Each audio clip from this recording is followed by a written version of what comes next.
Ramadan, Ramadan, Ramadan ya Habib.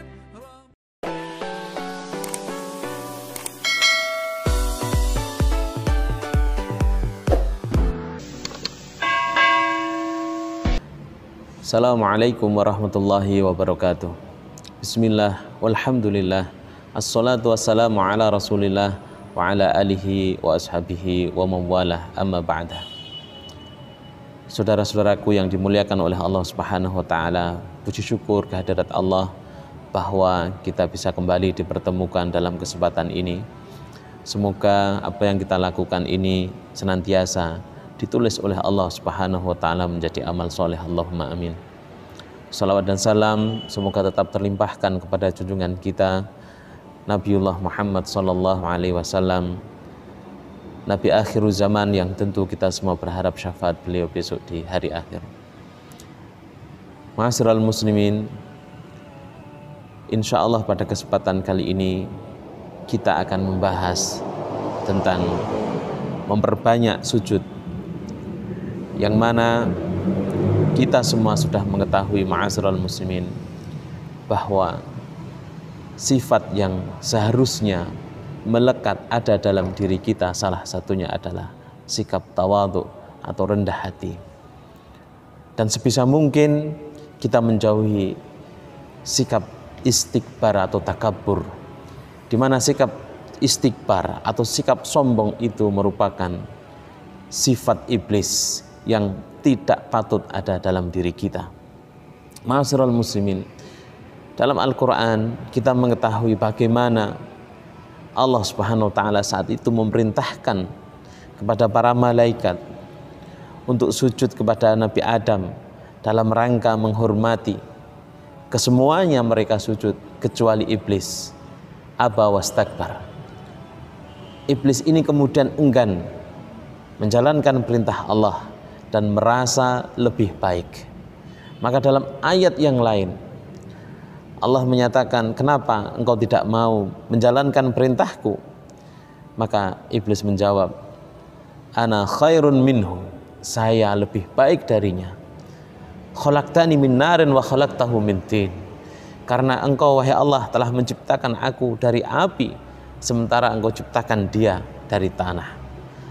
Ma'asyiral muslimin, sejenak kita berpikir bahwa proses penciptaan kita Nabiullah Adam dimulai dari min sulalatin min tin, dari saripati tanah. Kemudian dari saripati tanah itu anak keturunan Nabiullah Adam diciptakan dari nutfah fi qararin makin, dari air mani, dan dari air mani itu kemudian nanti berubah menjadi alaqah, darah yang menempel di rahim. Kemudian dari alaqah itu ditumbuhkan oleh Allah menjadi mudghah, menjadi daging. Kemudian setelah itu Allah Subhanahu wa ta'ala memberinya tulang belulang. Kemudian tulang belulang itu fakasawnal 'idhama lahma summa ansha'nahu khalqan akhar, dibungkus kembali dengan daging, kemudian menjadi ciptaan yang lain, yaitu menjadi makhluk manusia. Ma'asyiral muslimin, dari sinilah kemudian Islam memberikan perlambangan-perlambangan kepada kita dalam menghamba kepada Allah Subhanahu wa ta'ala. Islam menentukan kaifiyah, tata cara kita menghamba beribadah kepada Allah Subhanahu wa ta'ala. Dan di antara tata cara itu adalah di dalam Islam kita dikenalkan dengan gerakan sujud. Ma'asyiral muslimin, bahkan salah satu ibadah yang sangat-sangat berarti yaitu sholat. Maka salah satu gerakan yang harus ada dalam ibadah salat itu adalah sujud. Di mana sujud kita sejatinya adalah perlambangan kita merendahkan sesuatu yang sangat mulia dari tubuh kita, yaitu kepala kita. Maka benarlah ketika Rasulullah SAW di dalam sekian banyak hadis menyatakan tentang fadilah, keutamaan-keutamaan kita bersujud di hadapan Allah Subhanahu wa ta'ala. Di antaranya adalah hadis yang menyatakan aqrabu ma yakunul 'abdi min rabbih wa huwa sajidun. Posisi di mana seorang hamba berada paling dekat dengan Rabb-Nya, dengan Allah Subhanahu wa taala adalah ketika dia sujud. Fa aksiru fihi du'a. Maka perbanyaklah berdoa ketika bersujud itu. Ma'asyiral muslimin, dalam hadis yang lain dari sahabat Tsauban, ketika beliau meminta wasiat kepada Rasulullah sallallahu alaihi wasallam terhadap amal yang memiliki fadilah yang sangat besar, maka Rasulullah SAW berpesan kepada Tsauban radhiyallahu an, alaikum bikasratis sujud. Kalian harus memperbanyak sujud, karena sujud yang kalian lakukan itu akan meninggikan derajat di hadapan Allah dan akan menghapus dosa kalian.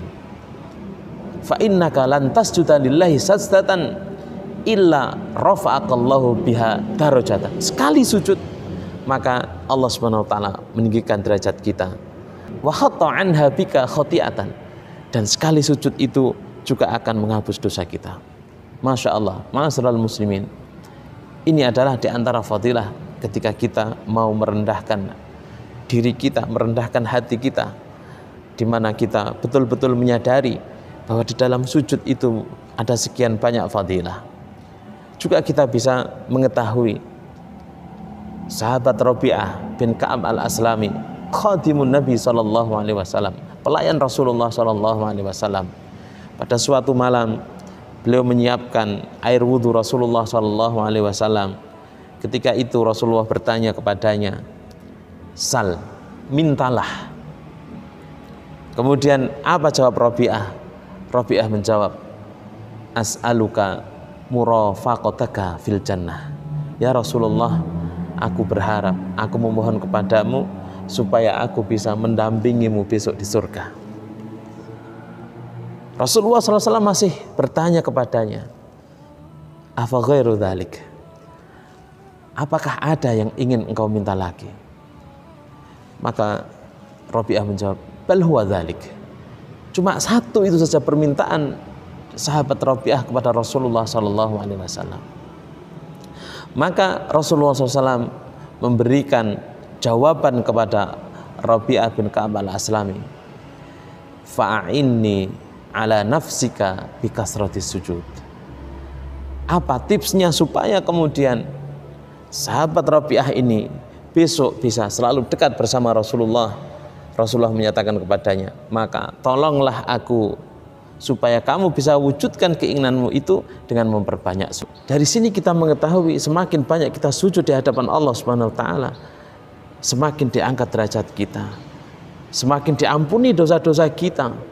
Dan insya Allah salah satu cara supaya kita menjadi orang-orang yang selalu dekat berada di rombongan golongan Rasulullah SAW besok di hari akhir adalah dengan memperbanyak sujud di hadapan Allah Subhanahu wa taala. Kemudian ma'asyiral muslimin, kita juga bisa memahami bahwa salah satu cara iblis menggoda kita, summa la'atiyannahum min baini aydihim wa min khalfihim wa an aymanihim wa an syama'ilihim. Ini salah satu wujud gerakan-gerakan iblis dalam menyesatkan kita. Yang pertama adalah dari arah depan, di mana para mufasir sebagian menyatakan yaitu dalam kehidupan duniawi. Iblis berusaha menyesatkan kita dengan kehidupan duniawi kita. Wa min khalfihim, dan kemudian menyesatkan kita dari kehidupan-kehidupan akhirat. Artinya iblis menganggap bahwa ibadah-ibadah yang kita lakukan ini menjadi sangat berat sehingga kita tidak mau melakukan. Wa an aymanihim, dari sisi kanan iblis juga menggoda kita. Ada yang menyatakan sisi kanan amal-amal yang soleh. Bagaimana iblis menggoda itu? Menggoda kita dengan cara kita merasa cepat puas dengan amal-amal yang kita lakukan. Wa an syama'ilihim, arah kiri ada yang menyatakan ini adalah amal-amal jelek. Dengan apa itu? Dengan merasa amal jelek yang saya lakukan ini sedikit, insya Allah tidak menjadi masalah. Ini adalah godaan-godaan iblis. Dalam surah Al-A'raf itu, di sana tidak dikatakan iblis tidak menggoda dari arah atas dan dari arah bawah. Karena ketika kita menengadahkan kedua tangan kita ke atas, memohon kepada Allah, maka iblis sudah secara otomatis akan menjauhi kita.